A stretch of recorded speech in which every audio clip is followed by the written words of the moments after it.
Okay, so I'm gonna make this video. I got 52 on the clock, so that's more than enough time. I wanted to talk about like different types or dynamics of families. So you got the families that rear their children to be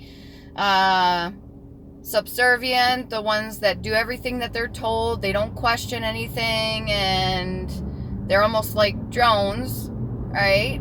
And then you got the families that raise their children that are loving and doting, and they want them to succeed, and they want them to do everything good and not out of greed. They want them to be better than they ever were. They want them to excel far beyond what themselves have in their own lifetime. Then you've got the families that do the same, but knowing that when their children excel, that they're going to be rewarded in some way, which is not a bad thing, but at the same time, it depends what your motives are.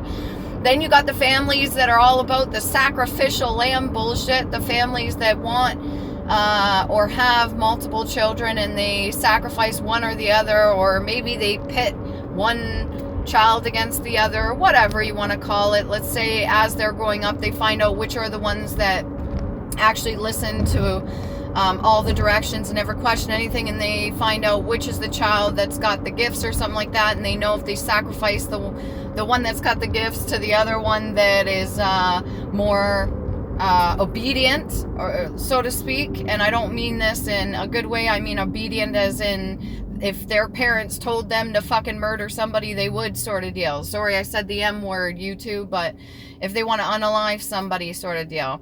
And then you've got the families that are neglectful as fuck and they could barely take care of themselves, and then their children suffer because of it. And then you've got the ones that are into the MK Ultra programs that actually purposely put their children through trauma so that they can control them in some sort of way and have handles on them. All sorts of different kinds. Right? I don't know which one you fall into, but I'm sure you have loving and caring families. I'm sure most of you, my subscribers, do have caring parents. If not, I guess you can't always choose them, even when you're adopted. It's like you have contracts in the ethereal realm and you made certain agreements before you came into this world to learn certain lessons, and sometimes it's really shitty. And I'm sorry if you're one of the ones that the parents wants to do something to you. That's no bueno. It's not okay. I do not condone that sort of behavior. And I personally, when I was 16, I made an oath to myself. It was a form of sacrifice. I said that I would not be bearing children or bringing them into this world. And I knew full well the capacity of that decision that I made. And even now in my 30s, I hold that decision to be true, and I am okay with that. I'm fully all right with that. And I do have a family that loves and cares about me, okay? So now get on to the other thing. You know the saying, early bird gets the worm? I thought about this in my family dynamic, and I know the whole idea of astral traveling and astral projecting and being in that dreamscape, and some people are really creative and really good and they have vivid dreams and they can almost control the dreams that they're in. They can create around them or have the dreams go in a certain way, or sometimes people get visions like an oracle and they get the messages they need there. But when it comes to the sleep and waking, who in your family, I gotta ask, who in your family was the first to wake up? So take a moment to think about it for a second. Who was the first person to wake up in the family, and who was the last one to wake up in the family? Now, when you think about that, was this a reoccurring thing? Was it always the same? For the most part, did you have one that was kind of designated the early bird, and the one that's always up before the fucking birds, the one that's it's like barely breaking dawn, and you know, they're up there doing whatever it is that they need to do? And then you have the one that loves to sleep in, or the one that is just like they would call Sleeping Beauty, or the one that just like constantly, maybe even be called lazy or something like that. Not to say that they were, but some people need more sleep than others, and some people do a lot of work in the astral realm. Some people do a lot of work. When they go to sleep, they're actually doing work in the other realm. They're actually doing a job, or they're participating, or whatever you call it. And yeah, it takes a lot out of a person. But then when it comes to swapping, all right, this is going to sound strange to some of you, but maybe some of you are fully awake and aware to what it is that I'm about to speak. When it comes to swapping energies, let's say there is a negative energy in the household.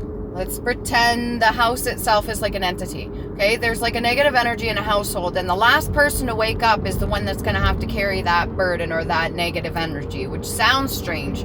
But if you think about it, usually the last person to wake up isn't always the most cheerful. Okay, and when it comes to the person that wake up first, usually they're pretty chipper, they're pretty like go-getter, you know, they usually aren't in any bitchy kind of mood or anything like that. I'm not saying that's the same for everybody, but for the most part, from what I understand, the swapping of energies is who's going to carry what.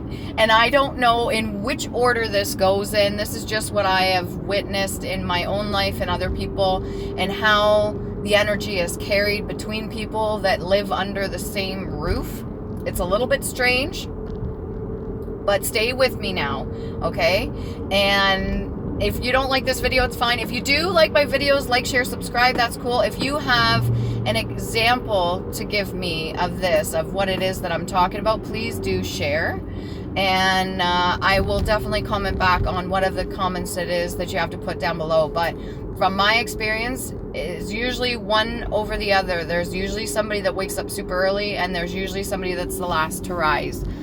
And I say that with all due respect to every single person, because some people are on night shifts and it works a little bit different. They may be doing their work, or maybe they feel more at peace, or they're guided to work a night shift because of the fact that it's overwhelming and overstimulating when they're awake during the day.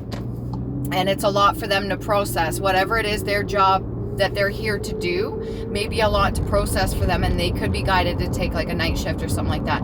But there's some people that were designed, like their bodies, their DNA were designed to be productive during the day, and there's some people that were designed to be productive during nighttime. Okay, and there's even certain elemental things placed in people's charts that coincide with that, being really good at being creative at, like, let's say the witching hours and stuff like that. This would be after 1 a.m. and so on and so forth. And then there's other people that work with the sun. Okay, that's another thing too. The sun moon rising also in their charts. And I'm going to be going through like a lot of like twists and turns up here. But ultimately what I'm getting at is there is different ways families function, and they're going to have an impact on a person depending on whatever they're exposed to. It's like nature versus nurture. And normally people can, in their adult lives, regulate to a certain extent, depending on what their knowledge is about all this stuff. They can regulate their daily lives, their daily activities around whatever it is that they are comfortable with, whatever their body is like actually programmed for. And then there's some people that have no idea, and they may feel more withdrawn, they may feel more drained, they may feel more sluggish, or maybe even a little bit bitter, because they know it's not what the path that they're supposed to be on. So your body will ultimately kind of tell on itself. It knows when things are going a certain way, if it's right, and you'll be in a more high vibrational state, or if it's not for you.